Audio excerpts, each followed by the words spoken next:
Nous avons quadruplé les revenus d'une marque de literie de luxe en 90 jours grâce à l'email marketing et sans partage de code promo. Et nous allons vous montrer en détail comment on s'y est pris en termes de flow, de campagne, de stratégie globale pour que vous puissiez vous aussi en tirer des enseignements et générer des résultats semblables pour votre marque e-commerce.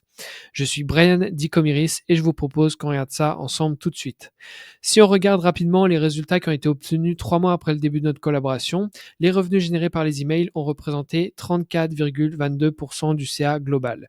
Là où avant notre collaboration, on était à 12,53% sur les 3 mois précédant notre collaboration.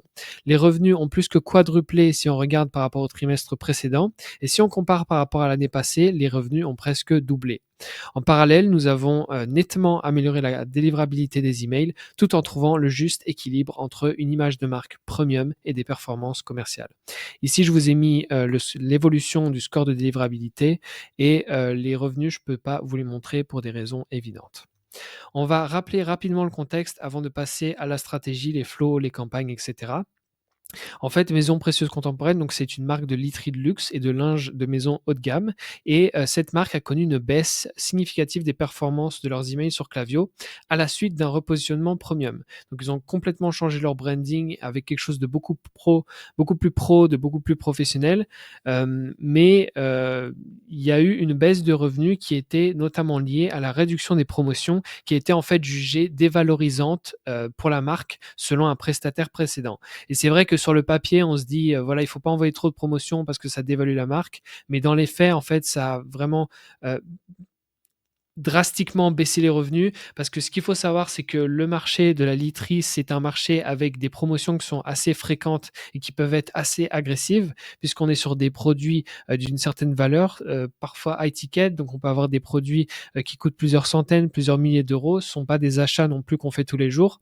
Et donc, le marché a l'habitude d'avoir des promotions et donc à partir du moment où on coupe les promotions, eh bien, c'est un risque qu'on prend, c'est un peu une balle qu'on se tire dans le pied et du coup, il y a eu justement une baisse de promotion et au point où pendant le Black Friday qu'ils avaient fait, qu'ils appellent les White Days, ils avaient stoppé l'envoi des promotions et du coup, ils ont eu un des pires Black Friday qu'ils ont jamais eu. En fait, en termes de clientèle, on a un petit peu 2 types de clientèle. On va avoir à la fois des clients qui sont fidèles, qui sont attachés à la qualité des produits et de l'autre, des clients qu'on pourrait qualifier un peu plus d'opportunistes qui vont juste acheter quand il y a des promotions. Et donc sur les 90 derniers jours avant notre collaboration, les revenus représentaient seulement 12,53% du CA global. Normalement, on devrait être autour de 20-30% pour considérer que ce sont des bonnes performances. Et plus alarmant encore, sur les 30 derniers jours, on était redescendu à 4,53% du CA total. Et donc MPC a accepté de se faire accompagner par notre agence e-commerce pour reprendre leurs emails en main et inverser la tendance. Et maintenant, je vais vous montrer exactement comment on s'y est pris. Si on commence par les flows, par un état des lieux, donc il y a des flows essentiels qui manquaient. Seuls 4 flows étaient actifs sur les 8 essentiels à une stratégie email performante. Donc si vous avez une boutique e-commerce, vous avez intérêt, si vous avez envie de tirer un maximum profit de votre liste email, d'avoir tous les flows nécessaires qui soient configurés. Le minimum, c'est bien entendu la séquence de bienvenue, l'abandon de navigation, les paniers et checkout abandonnés et le flow post-achat. Mais si vous voulez aller encore plus loin, c'est bien de tirer profit de tout ce que Klaviyo vous offre. Donc en l'occurrence, on avait bien une séquence de bienvenue, un checkout abandonné, une séquence post-achat et une séquence revue de produit, mais on n'avait pas d'abandon de site, on n'avait pas d'abandon de navigation, on n'avait pas de panier abandonné, on n'avait pas de win-back. Donc pour vous faire un petit peu un récapitulatif rapide, la séquence de bienvenue, c'est la séquence qu'on reçoit une fois qu'on s'abonne via la pop-up ou via la newsletter. L'abandon de site, c'est le flow que l'on reçoit quand on quitte le site internet sans être allé plus loin. C'est un peu un flow lèche-vitrine, entre guillemets. C'est un segment qui est assez froid, il faut faire attention. Envoyer qu'un seul email, et en général, nous, on envoie un article de blog à ce moment-là. Abandon de navigation, c'est la personne, elle va arriver sur une fiche produit et puis quitter sa navigation sans aller plus loin. Donc, c'est ce flow-là qu'on appelle abandon de navigation ou browse abandonment en anglais. Et ensuite, on a le panier abandonné et le checkout abandonné.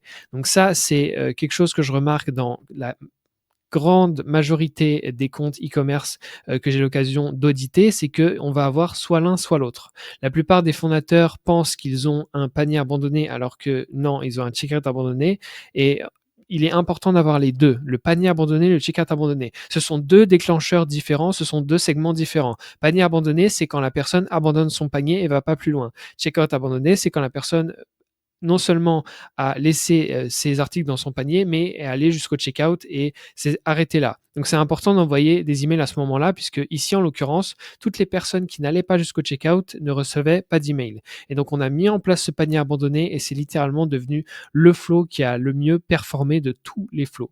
Donc je vous conseille vraiment de vérifier sur votre compte e-commerce que vous avez bien un panier abandonné et un checkout abandonné. Panier abandonné, c'est avec added to cart et checkout abandonné, c'est avec le déclencheur checkout started. Ensuite, on a donc la séquence post-achat qui était déjà existante. Donc, ce sont tous les emails qui sont envoyés après le premier achat ou les suivants. La revue de produit, c'est un email qui est envoyé pour demander un avis en général 14 jours après la commande. Et le flow winback, qui est un flow des communications qui sont envoyées au bout d'un certain jour pour essayer de récupérer de précédents clients qui se sont montrés assez inactifs. Il y a d'autres flows qu'on pourrait encore mettre en place, mais c'est vraiment les principaux. Et en l'occurrence, ici, je pense que le plus gros manque, c'était ce fameux panier abandonné. Ensuite, non seulement il manquait des flows essentiels, mais il y a aussi des emails qui manquaient dans ces flows. Il est important qu'il y ait suffisamment d'emails dans ces différents flows. Si on prend l'exemple de la séquence de bienvenue, on n'avait que 2 emails. Et de nombreux emails, d'ailleurs, étaient en état de brouillon dans ces différents flows. Donc, c'est un peu la troisième chose que j'ai remarqué. Ici, on a un exemple avec l'email de bienvenue. On a pas mal d'emails qui sont en draft et finalement, on n'a que 2 emails. Pour la séquence de bienvenue, par exemple, c'est bien d'avoir 5-6 emails. On a des choses à dire. La personne ne connaît rien à la marque. Il faut l'éduquer. Donc, c'est bien d'avoir voilà, 5-6 mails au minimum. Et donc, c'est la première chose qu'on a faite. On a fait une refonte complète de tous les flows de la marque avec un ajout des flows manquants, un ajout de plus d'emails dans les différents flows et on a aussi fait le ménage parce que, comme je disais, beaucoup d'emails étaient en draft. Donc, si on regarde un peu plus en détail rapidement les 8 flows qu'on a mis en place, la séquence de bienvenue, donc c'est une structure qui est adaptée bien sûr en fonction de chaque marque, mais on peut commencer par un email 1 avec, voilà, on souhaite la bienvenue et on offre un code promotionnel. Ici, dans notre cas, on n'a pas offert de code promotionnel puisque toutes les promotions étaient en général déjà appliquées sur le site internet. C'était un choix de stratégie promotionnelle qui a été fait.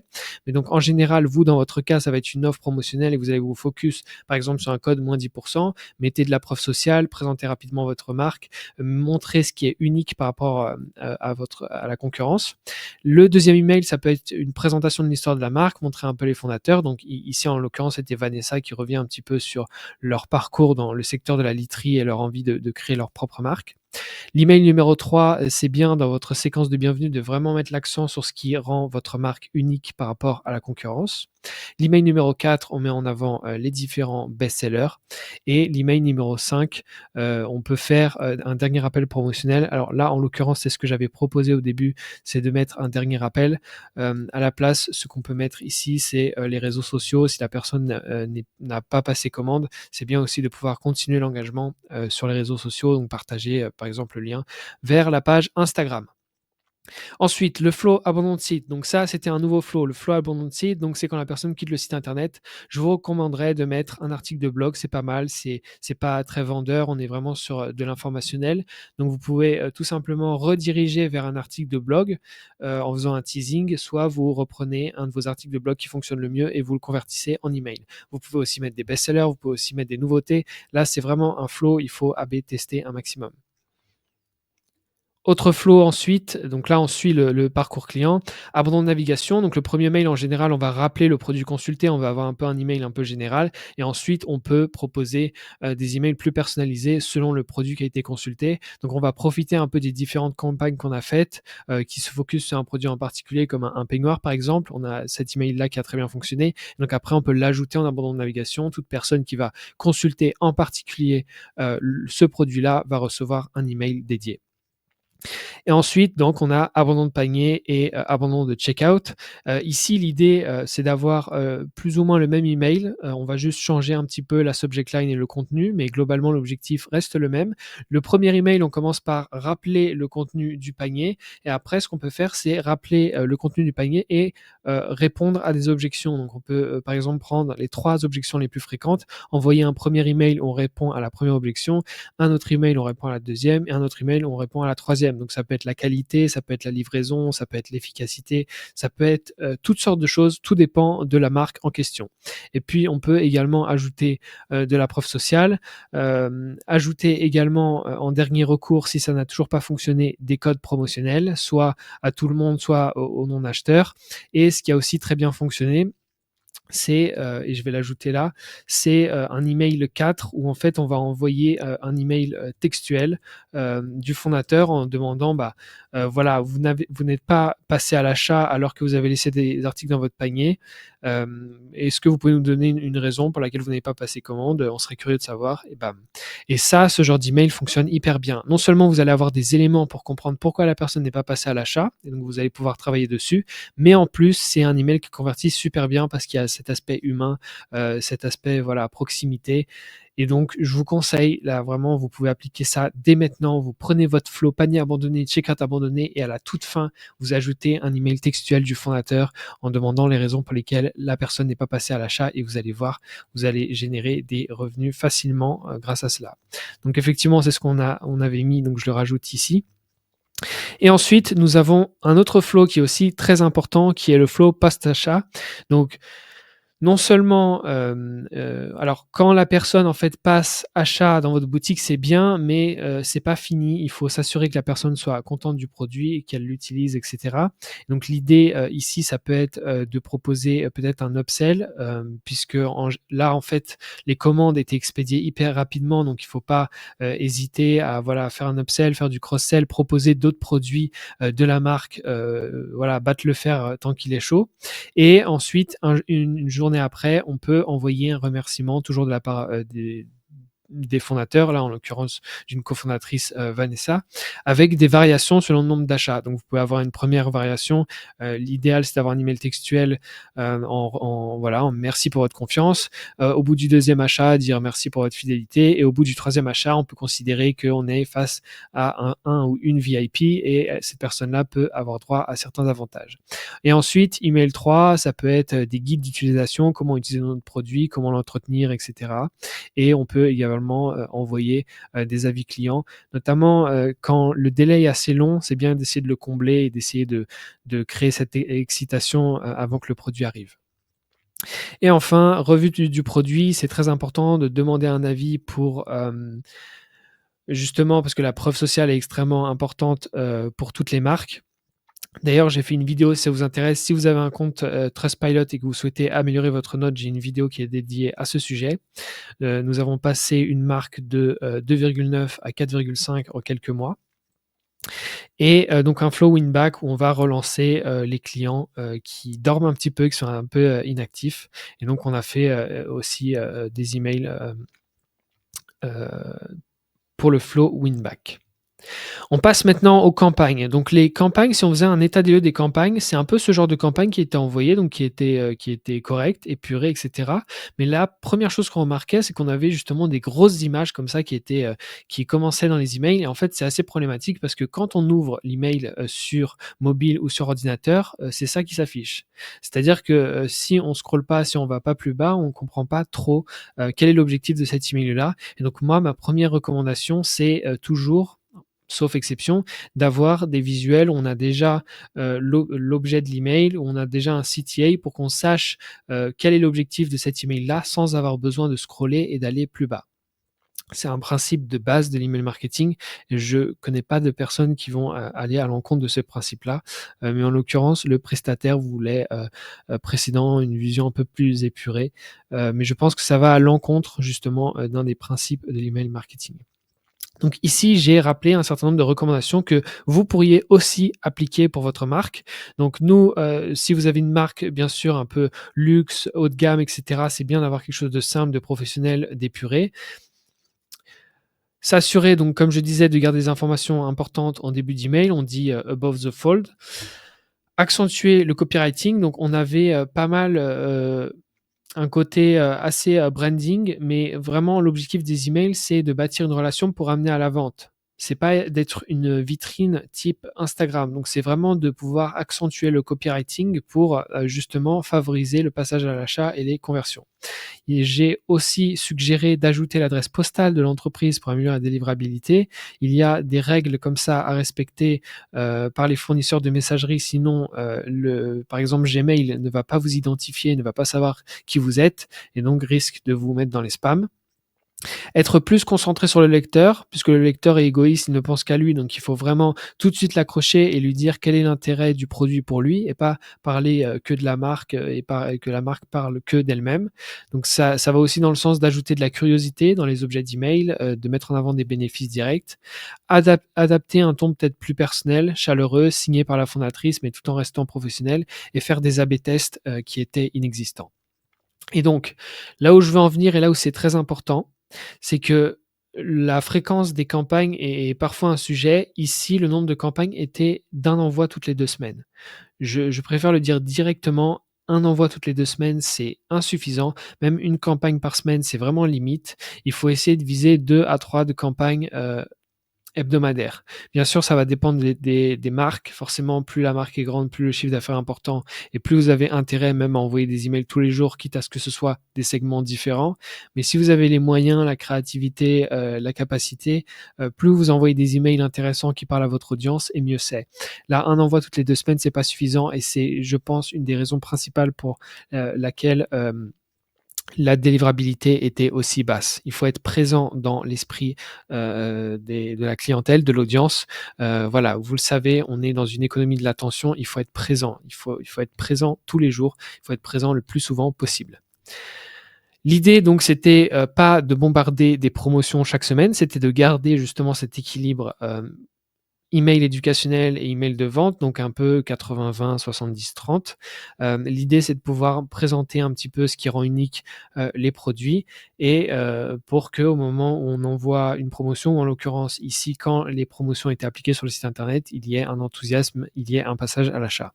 Et donc, il y a différents types de campagnes que vous pouvez envoyer sans avoir besoin d'envoyer que des promotions, parce que c'est quelque chose que je vois régulièrement pour les marques e-commerce. J'ai d'ailleurs fait un document avec plus de 30 idées de campagnes. Vous pourrez retrouver le lien dans la description. Donc ici, j'ai mis le type de campagne qu'on pouvait envoyer. Donc ça peut être présenter une astuce, répondre à une question fréquente, mettre en avant une routine, le bénéfice d'un produit, une caractéristique, les tendances, les best-sellers, les nouveautés, mettre en avant une matière, faire du storytelling, faire un avant-après, mettre en avant une carte cadeau, un article de blog, etc., etc. Vous avez plein d'idées que vous pourrez retrouver dans le document que je peux vous partager gratuitement dans la description.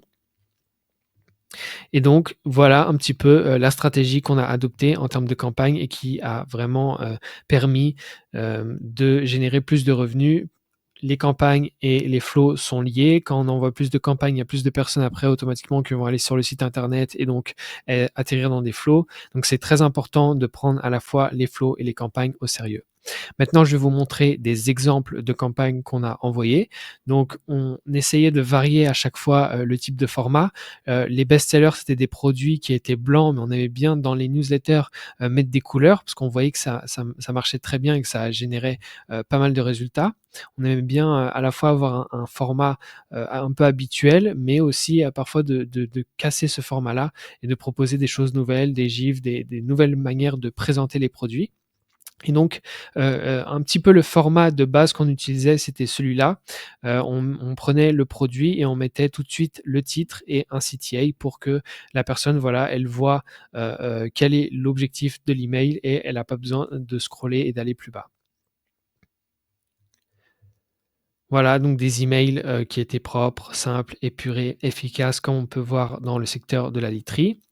Et parfois on changeait. Donc, je me contredis un peu par rapport à ce que je disais avant, mais je dirais que là, les CTA et les messages, on mettait ça dans 80 des emails et parfois on cassait un petit peu, cette habitude avec d'autres emails comme celui-là qui a bien fonctionné d'ailleurs. où on essaye de faire le lien un peu avec l'actualité, un peu avec, les événements. Donc ici, on était début 2025, donc il y avait une nouvelle couleur Pantone et on voulait la mettre en avant et faire le lien avec les produits qui étaient proposés.